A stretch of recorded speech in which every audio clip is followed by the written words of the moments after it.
Fala galera, beleza? Meu nome é Daniel, canal YouTube de anime, e vamos falar desse episódio número 5 de Fire Force. Pra mim, o episódio que mais falou coisas, ou pelo menos tentou falar coisas, né? Então vamos direto pro anime. Eu considero esse o talvez melhor episódio de Fire Force até agora, por vários motivos. Primeiro, porque ele não perde tempo com coisa inútil. Segundo, porque ele faz uma introdução, uma abordagem a várias coisas que eu acho que vai ser uma atoante no anime. Ou pelo menos eu espero, porque seria interessante que isso continuasse. Esse episódio, por exemplo, ele fala bastante sobre ética. Porque o vilão do EP, ele era um bobeiro, que acabou matando pessoas, mas que foi aí inocentado nesse episódio ainda pelo fato de ele estar mentalmente incapaz. Então ele se transforma, acaba se transformando no inferno, e só que é diferente, porque ele é um inferno com consciência. E aí, duas coisas são introduzidas nesse EP. Uma é o fato da brigada número 8 não ter um centro de pesquisa e outras terem. Isso vai ser importante pro resto da análise. E outro é o fato de que, no momento de que uma pessoa vira o inferno, ela é considerada morta nesse mundo, ou seja, ela faleceu. Então isso levanta alguns problemas, algumas problemáticas. O inferno desse EP, ele tem consciência tanto do que ele fez quanto do que ele tá fazendo. Por isso o Shinra, ele fica relutante de dar um fim nele, né? Afinal, quanto o inferno com consciência, ele é uma pessoa, o quanto ele ainda tá vivo, quanto ele é um ser humano ainda. Você tá assassinando uma pessoa, por mais má que ela seja e tenha feito crimes terríveis em vida, mas esse cara era um bombeiro, então as pessoas que esse cara salvou em vida, isso deve ser levado em conta agora que ele virou um inferno. Então o próprio inferno questiona isso, colocando mais dúvidas assim sobre qualquer atitude, né, que seja tomada na situação. O episódio ele aborda algumas soluções para esse problema. Ele tenta abordar isso, ele tenta falar: bom, você virou um inferno, você deixou de ser humano, você agora não é mais um humano. Então eu vou eliminá-lo e colocar paz no seu coração, que é a ideia da 8ª Brigada.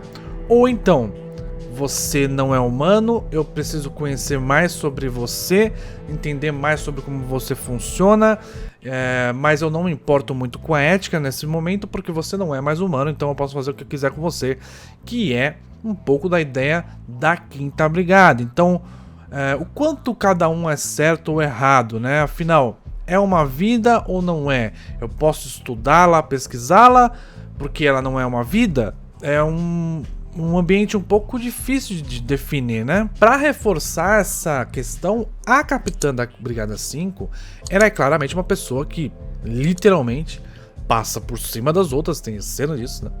E de qualquer hierarquia para alcançar o objetivo, tanto que ela fala isso no episódio. E assim, ela não tem amigo, ela tem capacho, ela não tem nenhum remorso em, por exemplo, subjugar o Shinra, ou seja, não tem remorso em subjugar companheiro para alcançar os objetivos dela.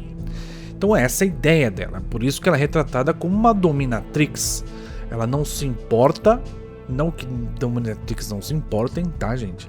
Mas ela como personagem não se importa aparentemente com a vida das pessoas, muito menos com a de um inferno. Para ela, esse ser, que é um inferno, mesmo consciente, é só um rato de laboratório, um produto de pesquisa. Eu acho que a ideia por trás de tudo isso talvez seja falar sobre o que é humano.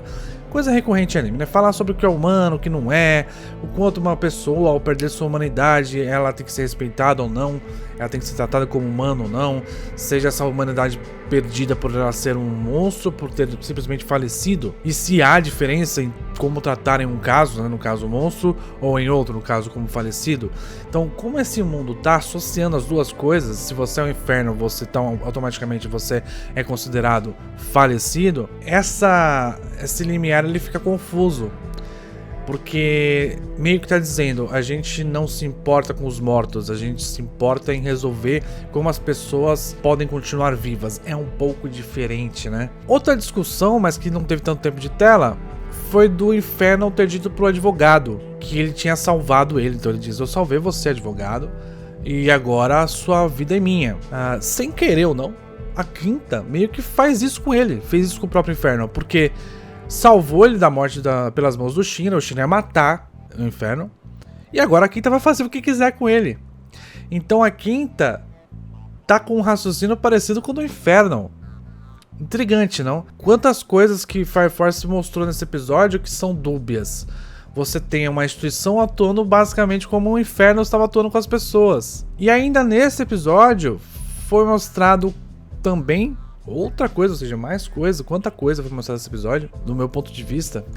Uma pessoa ela pode sujar a reputação de uma corporação toda. O bombeiro que virou inferno, ele tinha matado pessoas, ainda como bombeiro. E isso fez parte para a sociedade se revoltar, né, e descontar nos mascotes, mais precisamente, principalmente aquele que parecia o mais humano. Vamos falar um pouco sobre isso. Ou seja, apesar dos mascotes ali, dos 3, eles não têm nada a ver com o vilão em questão, eles vão sofrer da mesma maneira porque as pessoas não têm acesso ao vilão, elas não têm acesso ao que lhes causou ódio, e elas acabam descontando naquilo que está mais próximo daquilo que lhes causou ódio, ou seja, aquilo que representa o que causou ódio, no caso, bombeiros. E no caso, como eles não podem atacar bombeiros, eles praticam bullying com mascote. Um bom exemplo disso são revoltas. Tá um pouco sobre revolta aqui, que já aconteceu no Brasil, aconteceu em um monte de lugar. Então, vamos falar um pouco disso rapidinho. Revolta onde há destruição, por exemplo, de bens públicos. Se você tá com ódio do governo, ódio do governante, né? Às vezes não é do governo em si, mas de um político específico, você não consegue acessar ele. Então o que você faz?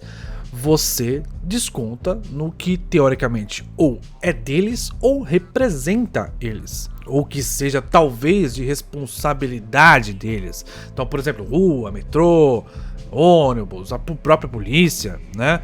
Geralmente você não vai atacar representantes que possam te atacar de volta. Você vai atacar aquilo que não te ataca, porque a sua revolta ela precisa ser demonstrada sem que você seja punido de volta com isso, não é verdade? Então, geralmente você ataca representantes que não causem uma punição imediata. Até porque, a princípio, você considera que você está sendo punido. Isso, inclusive, tem um nome, se chama contra-controle. Ou seja, você está sendo controlado por uma situação, você não está gostando da situação, você está sendo punido por isso. E aí você acha alguma maneira de mostrar para o mundo, ou até punir de volta aquilo que está te punindo.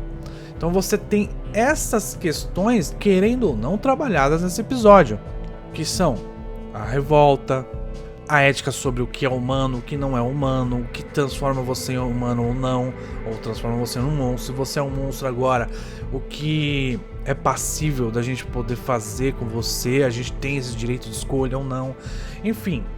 E é isso, espero que vocês tenham gostado. Deixe seu like, se inscreve no canal, aperte o sininho para receber novas notificações e dá uma olhadinha no comentário fixado que tem Padrim ou PicPay para você colaborar com o canal e ter aí algumas vantagens. Tá tudo anotadinho lá, só clicar em qualquer um dos links que você vai saber tudinho, beleza? É isso, galera, muito obrigado, valeu, falou!